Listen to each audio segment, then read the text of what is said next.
the link backs we got were just incredible. That boosted our SEO and meant that we could rank for any keyword that we wanted to. So we would just put out marketing pages with whatever keyword we wanted to rank for, and those would instantly be at the top of Google search.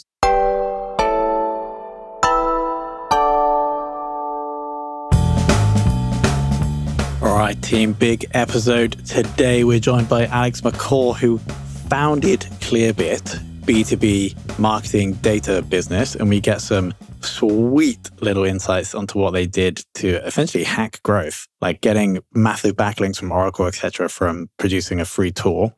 He's also now the founder of Reflect, a note-taking app. And so we dig into the B2C strategies he's using for that. So let's jump into this conversation right now.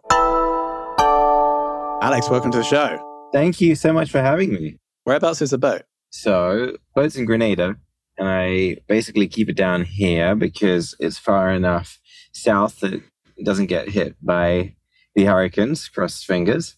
And then I generally just sail around the Grenadines, and that's where I live. Sounds absolutely amazing.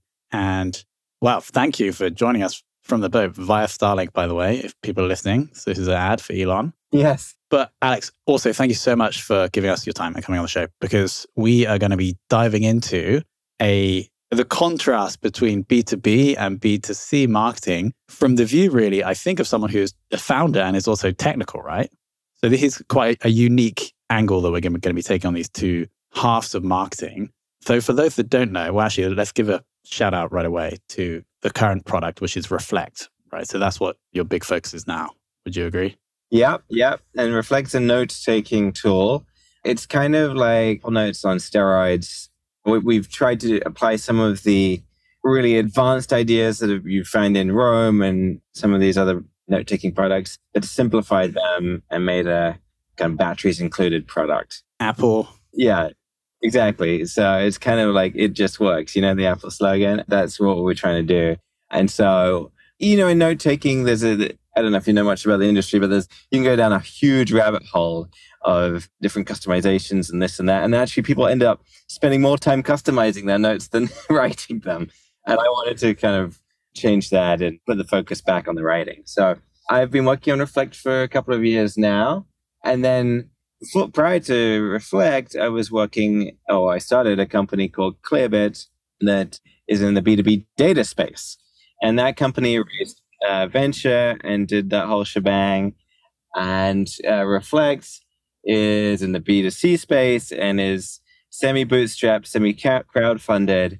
So I've actually, I think, a pretty good perspective now about what are the pros and cons and what are the differences about all these different B2C versus B2B, crowdfunding versus VC. And so I can hopefully say something interesting about those things. For sure. So anyone listening now that, I don't know, is using OneNote or is using anything else to take notes, go to Reflect, that's reflect.app, and take a free trial 14 days and check it out. So that's the first thing. It'll be linked below as well. But Alex, let's go back to the Clearbit days. Very broad questions to start with. What did you learn about B2B marketing from the Clearbit journey? Well, the nice thing about B2B in general is that there are these playbooks. And honestly, these playbooks just work. You kind of do your innovation on the product and you raise the VC money because you've got to pay for a large headcount, lots of sales reps to sell things, and then marketers and yada, yada, yada. But then you run the playbooks, and the playbooks generally work pretty well. And sometimes you'll innovate slightly on that sales and marketing process, but often you'll try and innovate, and then you will come kind of back to the playbook. So our sales cycle at Clearbit was fairly normal for the type of companies we were targeting. So we were targeting SMBs. And again, that definition varies between different companies. But for us, it was a few hundred employees. And the product cost started out at about $12,000 a year. So, and then that was, the ACV was, I think, when I was there, it was about $25,000 a year. So we're not talking like $1 million contracts, because I think the sales cycle would be quite different and the marketing would be quite different for that kind of thing. And we're not talking about self-serve either. So we're talking about SMBs. the nice thing about Clearbit was we had a kind of try before you buy model. And that, if you can build that into your business, you should absolutely do that because it decreases so many costs because people can kind of pre-qualify themselves. If someone can just try before they buy, then that saves a lot of costs as well. But I can get more into like different strategies for like your content and demand gen and that kind of thing if you and your listeners would be curious. Yeah, I'd love to maybe just pick out one or two. And if we can get as specific as possible, that would be awesome. Sure. So one thing I highly recommend, free tools. Okay. So I think I would separate this from try before you buy. These are like completely separate tools that are orthogonal to your main product, but are useful in some fashion. And they're completely free. So we created a Gmail integration that would display our data inside Gmail. Nice. And I should elaborate on what Clearbit actually does. So we essentially enrich people and companies. So you give it a work email address and it will give you back some attributes on where that person works, their job title, seniority, and then a bunch of information about their company. And you can use this to qualify leads programmatically, do lead scoring, and also define net new customers and so forth. So you can imagine we have a lot of data. We're a data company. So we built this tool called Clearbit Connect that was totally free, that would display our data inside of Gmail and also let people individually find about 100 emails a month. So they could click through our little widget and find people's emails and just work emails, or I want to qualify that. And it's a very useful product that took off. We had hundreds of thousands of people install that product. We even initially kind of kickstarted that by distributing it through Facebook ads. And then it just, after a while, we didn't even have to do that. It just took off.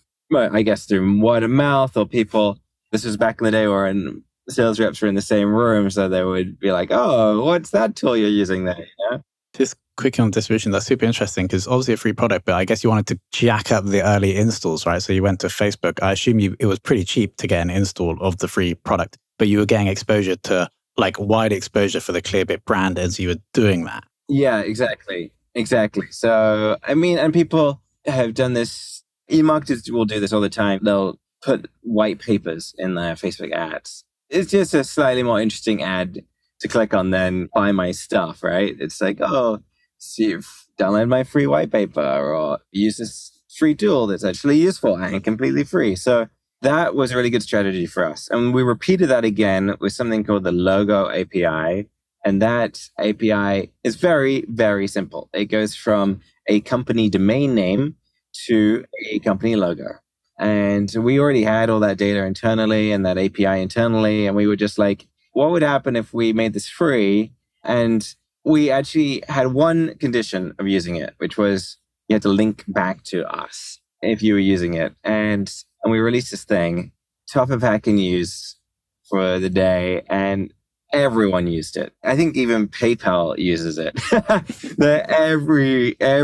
It's unbelievable. And then the link backs we got were just incredible. So that boosted our SEO and meant that we could rank for any keyword that we wanted to. So we would just put out marketing pages with whatever keyword we wanted to rank for, and those would instantly be at the top of Google search. So good. I have a couple of clarification questions, if that's okay. Yeah.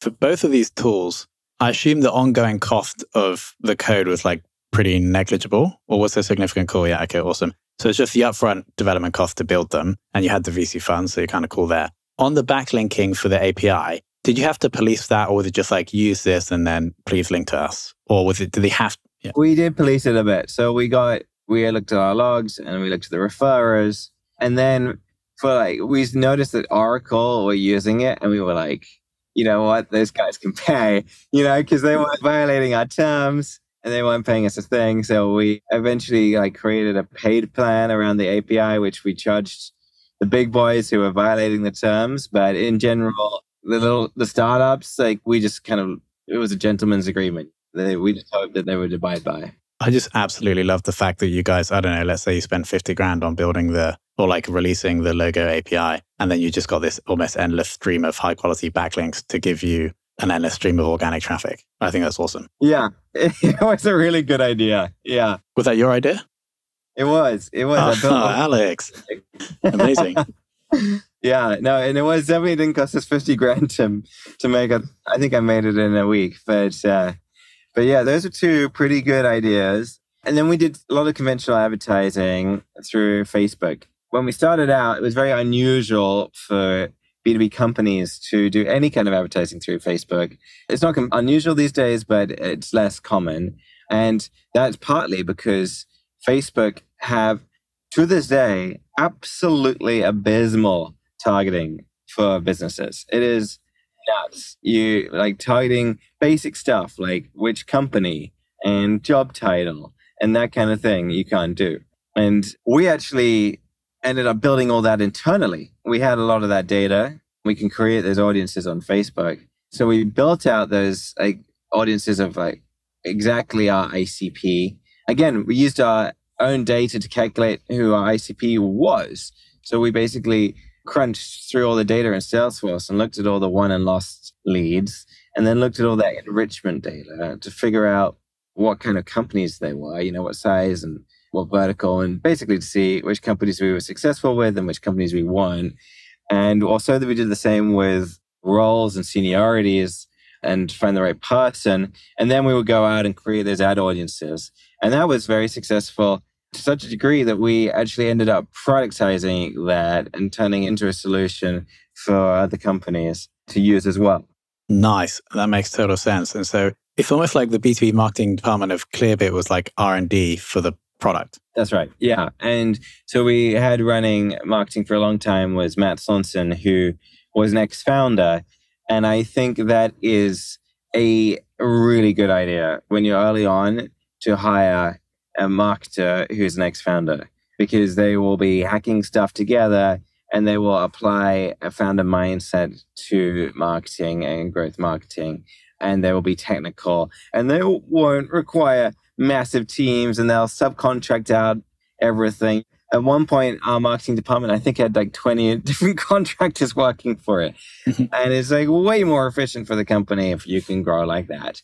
That's another bit of advice I have. Very nice. So we've got the logo API, we have the Gmail enrichment tool, and we have the Facebook ads with like awesome custom audiences. Any other little gems from Clearbit's B2B marketing that you can share? Yeah, so we wrote a few books. We basically wanted to be seen as the market experts in the field. And so we wanted, when people who got on calls with us, sales calls with us, we wanted them to feel like they were talking to experts and they could trust our advice. Not just Clearbit, but just marketing in general. So we wrote a bunch of books in collaboration with our community, people who were Clearbit customers or Clearbit fans, and some of them were very notable. So we had different people write different chapters of these books, these notable people in the community, and then they would share these books through their clouds, their Twitter, what have you.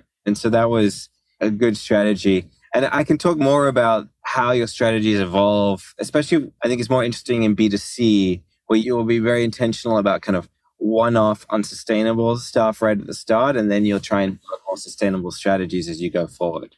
Yeah, let's shift to B2C in a second. So I just want to go a little bit deeper on the book thing. So this is a combination of content and then ortho influencers. So you found these people that had an audience or had some clout in the world of B2B marketing, collated them together to produce books. And then you would, I assume once you had that book, the chapter authors would share it. But then you probably, I guess, share that with prospects, etc. Ideally, they would read that. So when they get on sales calls, then you guys are the authority. Yeah, that's right. And you can make it really easy for people. Like we ghost wrote the books. We just basically did interviews with all these people because they're very busy people and they're not going to just sit there and write a chapter for you. And so we just basically did phone interviews with them and then ghost wrote the chapter with them.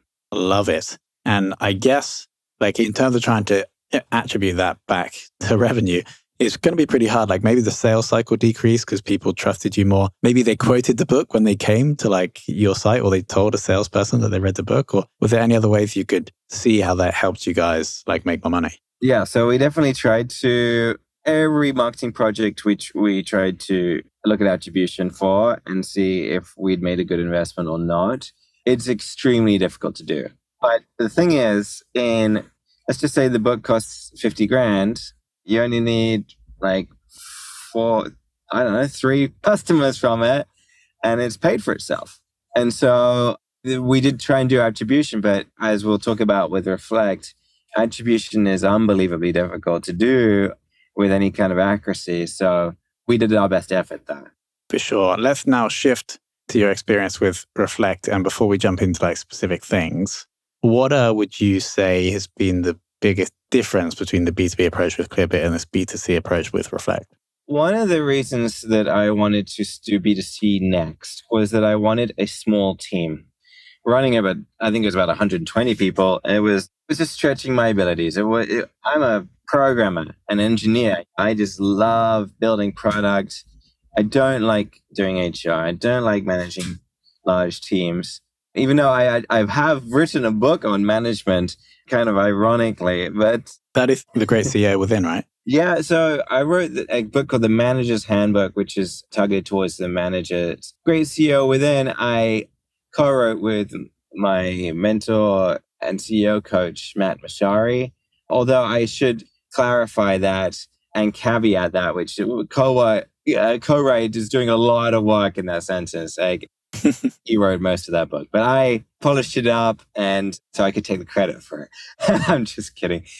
But yeah, if you're a founder, go and read Matt's book. That is the best book that exists for starting companies. It's called The Great CEO Within, and it's got some of these marketing and growth and sales strategies in it, but it's mostly about how to do great operations and management inside of a company, which is really important if you're raising funds and you're hiring people and you're growing the company quickly. Yeah, I would second that. We'll link it below. I actually implemented OKRs the day after I read the chapter in that book, even though I'd heard about OKRs for like 5 years. We didn't have them in the company. Next day, I implemented them and I was like, oh my God, I have so much clarity. I should have done this 2 years ago. So yeah, that's going to be linked below. Thank you for writing that, Alex. Oh, my pleasure. My pleasure. Anyway, so where were we? We were talking about, can you fill me in? What was the question again? Yeah, so we were just getting onto the difference between B2B and B2C, and you were saying that you wanted to go to B2C because you wanted a smaller team because you had the massive team in B2B. Exactly. So the nice thing about B2C companies is, at least in principle, you can keep the team really small because you have to. Our ACV at Reflect is $120. That's what we cost annually. That does not afford to pay anyone's salary if they are actually manually involved in the sales cycle. So you have no choice but to automate everything. And actually, I love that. It is really nice having a small team because every day I just get to program every day. And there's 4 of us at Reflect.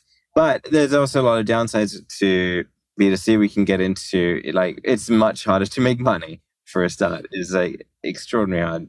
And you have a high churn, yada, yada, yada. But yeah, that was the key reason that I wanted to get into B2C. Well, I mean, on the making money front, we must congratulate you. A couple of weeks ago, hit the 20K MRR milestone, I believe. That's right. It's funny here celebrating it because clearly we went from like, in the first year we made $1 million and it's a long way away from 20K MRR, but I don't care.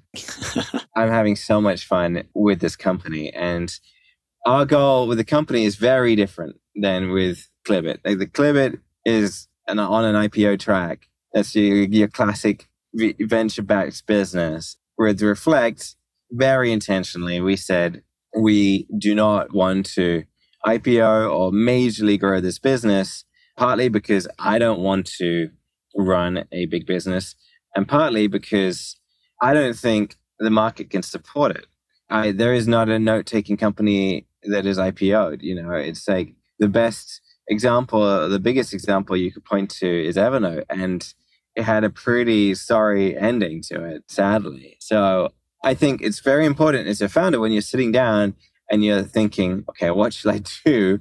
What company should I make? And you're like, well, I should probably decide between B2C versus B2B. And also I should probably decide versus should I raise or bootstrap? This is such an important thing to think about, which is when you're looking at your market, can it support a IPO? Because if you are building a company and in that market, and there's no way that you can IPO or have a major acquisition and you raise venture capital, then you have just majorly screwed your company. You have basically, you won't know it for a few years, but ultimately you will have to sell the business. And it could have been an amazing business, just one that's spinning off a couple of million a year straight into your pocket. But you went ahead and raised venture capital, and now you have to sell it, and maybe you get barely anything for it's probably the average is 7 to 10 years before one of these companies exits. So that is something to really bear in mind. You've got to be honest with yourself. Can this company potentially IPO? Great advice for any founders listening. Can I do a little, I've been looking at Reflect this afternoon, and I'm going to try and guess how it's currently being marketed, if at all. So my first question for you, Alex, is I think we have the free academy. Is this us aiming to, attract people to educate them about note-taking, and then we're going to slide the software in? That was the idea. I haven't seen that working in our numbers yet. Yeah, that was the idea. But as the academy has evolved, most of it is quite Reflect specific. Got it, yeah. I see the best SaaS companies with small ACVs, they're able to create content that basically Ahrefs do this really well. They have all these amazing blog posts, and the content is actually about how to do SEO, but with Ahrefs. And so if the content's good enough, it can work because they still rank and get high traffic on those posts, and you just have to use their tool in order to do it. So that's the vision. I assume next up, there's going to be, you guys have or will be building some kind of virality into the product? Well, no, actually, very intentionally not. Oh, interesting. Yeah, this is another reason why we didn't raise VC. Okay, so if you are a consumer business and you raise VC, then your VCs are going to be going, okay, what is your distribution strategy? Because ads ain't going to cut it. It's too expensive. And you have 3 to 5% monthly churn, and you have no expansion. Okay.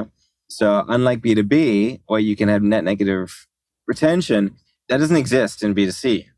Okay. So you got to have some really good distribution strategies.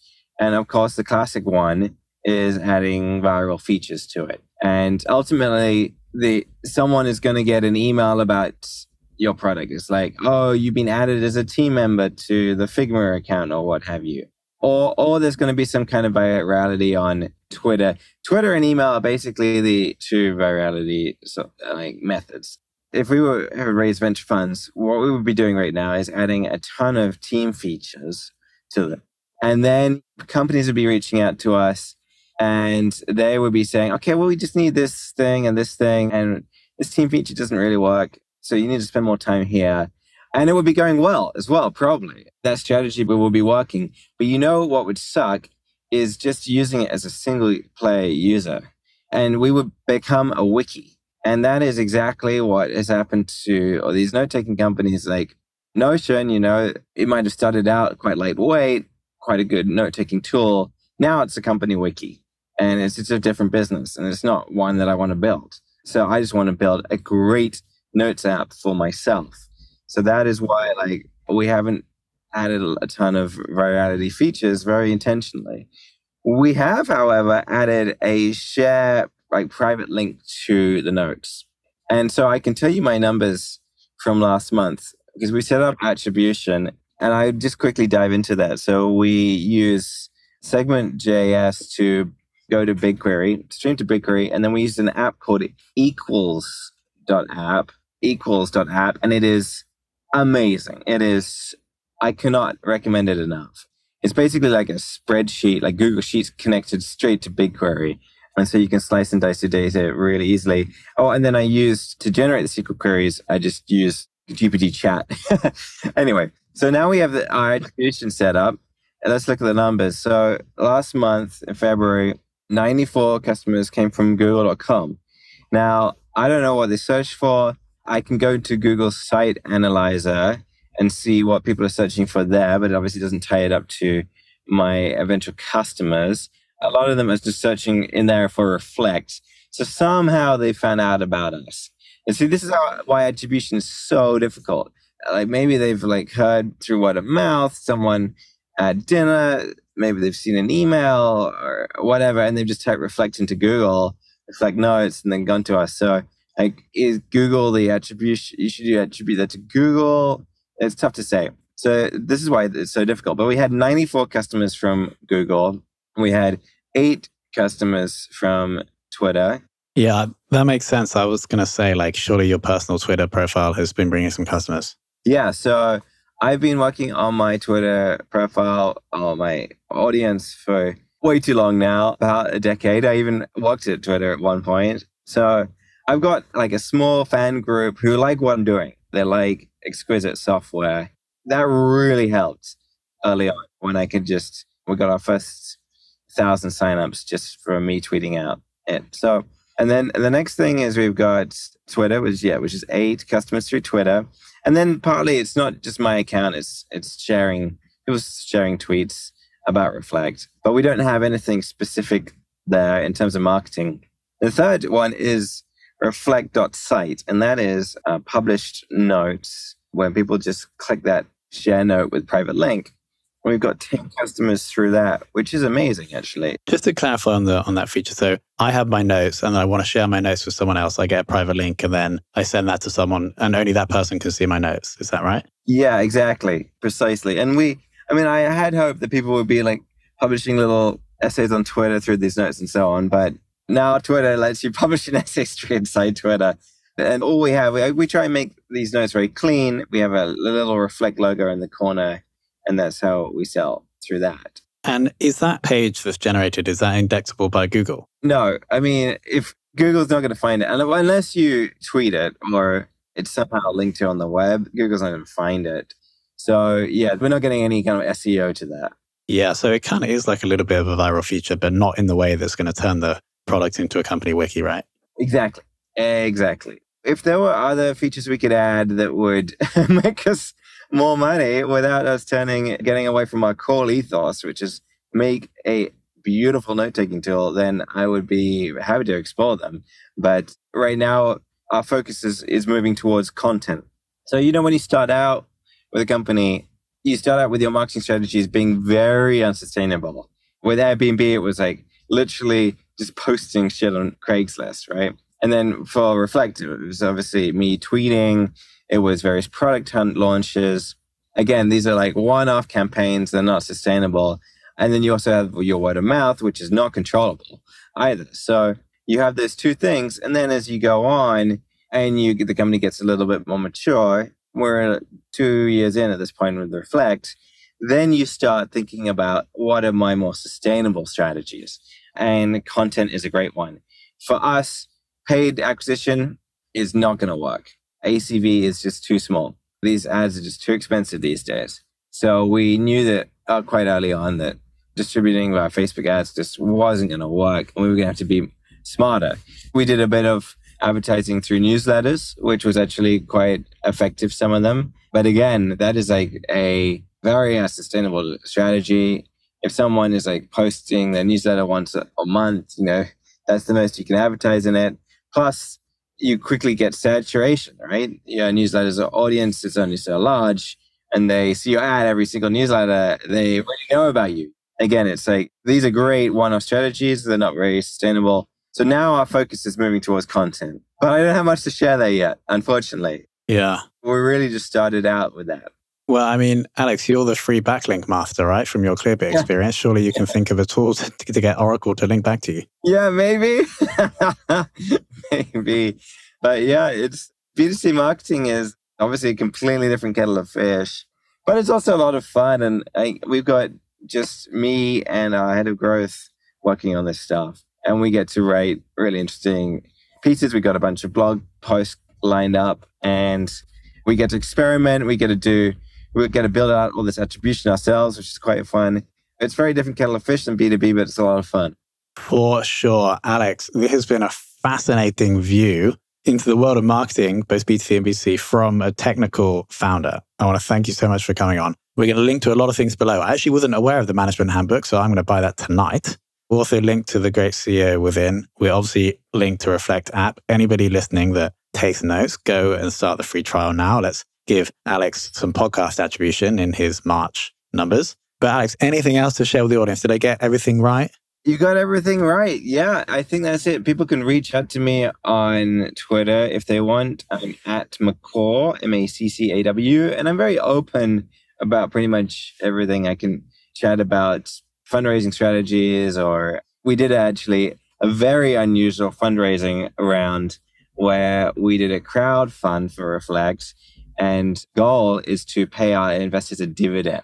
Oh, interesting. So we're doing a lot of different things that are maybe a little off the beaten track. But yeah, follow me there and you can ask me any questions and I'd be happy to answer. For sure. Alex's Twitter will be linked below. Alex, enjoy the boat. Thank you so much for your time. Thanks so much, Tom.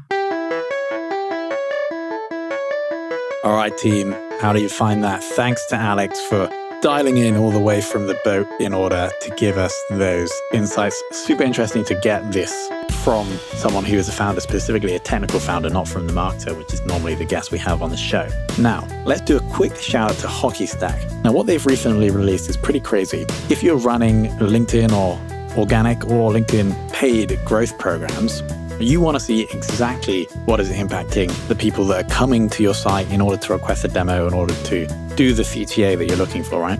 Now, what Hockey Stack's new tool does is it's going to tell you which exact campaigns someone has seen before they come to your site and on which day. And so what this is going to enable you to do is get much more granular into which campaigns, which strategies within LinkedIn ads are actually impacting your bottom line. So go and check out hockeystack.com, check out the live demo and tell them that I sent you.